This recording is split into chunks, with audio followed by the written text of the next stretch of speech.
Hi guys, അപ്പം നമ്മൾ already 3 സെക്ഷനിലായിട്ട് English എങ്ങനെ സിമ്പിളായിട്ട് കൈകാര്യം ചെയ്യാമെന്ന് പറഞ്ഞു വെച്ചിട്ടുണ്ടായിരുന്നു അല്ലേ. അപ്പോൾ ഞാനിന്ന് വീണ്ടും വന്നിട്ടുള്ളത് വളരെ സിമ്പിളായിട്ട് നമ്മൾ ഡെയിലി യൂസ് ചെയ്യുന്ന 2 സെൻറ്റൻസിൻ്റെ ഡിഫറൻസ് എന്താണെന്ന് പറയാനാണ്. നമ്മൾ മിക്ക ആൾക്കാരും ഡെയിലി യൂസ് ചെയ്യുന്ന 2 സെൻറ്റൻസ് ആണല്ലേ, ഐ ഡോണ്ട് ലൈക്കും ഐ ഡിഡിൻ ലൈക്കും. എന്നാൽ മിക്ക ആൾക്കാർക്കും ഐ ഡോണ്ട് ലൈക്കിൻ്റെ അർത്ഥം എന്താണെന്നും ഐ ഡിഡിൻ ലൈക്കിൻ്റെ അർത്ഥം എന്താണെന്നും ആ 2 സെൻറ്റൻസും തമ്മിലുള്ള അർത്ഥ വ്യത്യാസം എന്താണെന്നും അറിയത്തുണ്ടാവില്ല. അപ്പോൾ അതിൻ്റെ അർത്ഥ വ്യത്യാസം എന്താണെന്ന് വെച്ചാൽ, ഐ ഡോണ്ട് ലൈക്ക് എന്ന് പറയുന്നത് എനിക്ക് ഇഷ്ടമല്ല, എനിക്കൊരു കാര്യം ഇഷ്ടമല്ല എന്ന് പറയാനാണ് നമ്മൾ എന്ത് യൂസ് ചെയ്യുന്നത്, I don't like. I didn't like എന്ന് വെച്ചാൽ എനിക്ക് ഇഷ്ടപ്പെട്ടില്ല. അപ്പം ഐ ഡോണ്ട് ലൈക്ക് എന്ന് വെച്ചാൽ എനിക്ക് ഇഷ്ടമല്ല എന്നും ഐ ഡിഡിൻ ലൈക്ക് എന്ന് വെച്ചാൽ എനിക്ക് ഇഷ്ടപ്പെട്ടില്ല എന്നും പറയാനാണ് നമ്മൾ ഈ 2 സെൻറ്റൻസ് യൂസ് ചെയ്യുന്നത്.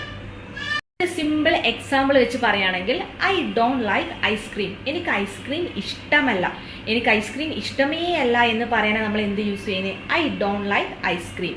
ഐ ഡിഡിൻ ലൈക്ക് ഐസ്ക്രീം, എനിക്ക് ആ ഐസ്ക്രീം ഇഷ്ടപ്പെട്ടില്ല, എനിക്ക് ഇന്നലെ കഴിച്ച ഐസ്ക്രീം ഇഷ്ടപ്പെട്ടില്ല. അങ്ങനെ പറയാൻ നമ്മളൊരു പെർട്ടിക്കുലർ സിറ്റുവേഷനിൽ ഉണ്ടായ കാര്യങ്ങൾ പറയാനാണ് നമ്മൾ എന്ത് യൂസ് ചെയ്യുന്നത്, ഐ ഡിഡിൻ ലൈക്ക്.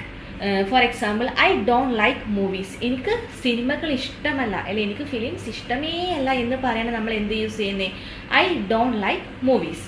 ബട്ട് നമ്മൾ എനിക്ക് ഇന്നലെ കണ്ട സിനിമ ഇഷ്ടപ്പെട്ടില്ല, അല്ലെങ്കിൽ എനിക്ക് ആ ഒരു പെർട്ടിക്കുലർ സിനിമ ഇഷ്ടപ്പെട്ടില്ല എന്ന് പറയാനാണ് നമ്മൾ എന്ത് യൂസ് ചെയ്യുന്നത്, I didn't like the movie. ഒരു പെർട്ടിക്കുലർ മൂവി എനിക്ക് ഇഷ്ടപ്പെട്ടില്ല. ഓക്കെ, ഐ ഡോണ്ട് ലൈക്ക് എന്ന് വെച്ചാൽ എനിക്ക് ഇഷ്ടമല്ല എന്നും ഐ ഡിഡിൻ ലൈക്ക് എന്ന് വെച്ചാൽ എനിക്ക് ഇഷ്ടപ്പെട്ടില്ല എന്നുമാണ് ഇതിൻ്റെ മീനിങ്. അപ്പോൾ ഈ 2 സെൻറ്റൻസും തമ്മിലുള്ള മീനിങ് എല്ലാവർക്കും മനസ്സിലായെന്ന് വിചാരിക്കുന്നു. ഇതുപോലുള്ള ചെറിയ കുട്ടി സിമ്പിൾ കാര്യങ്ങൾക്ക് വേണ്ടി എൻ്റെ ചാനൽ ഒന്ന് സബ്സ്ക്രൈബ് ചെയ്യണേ, ഷെയർ ചെയ്യണേ, ലൈക്ക് ചെയ്യണേ. Okay, thank you, bye bye.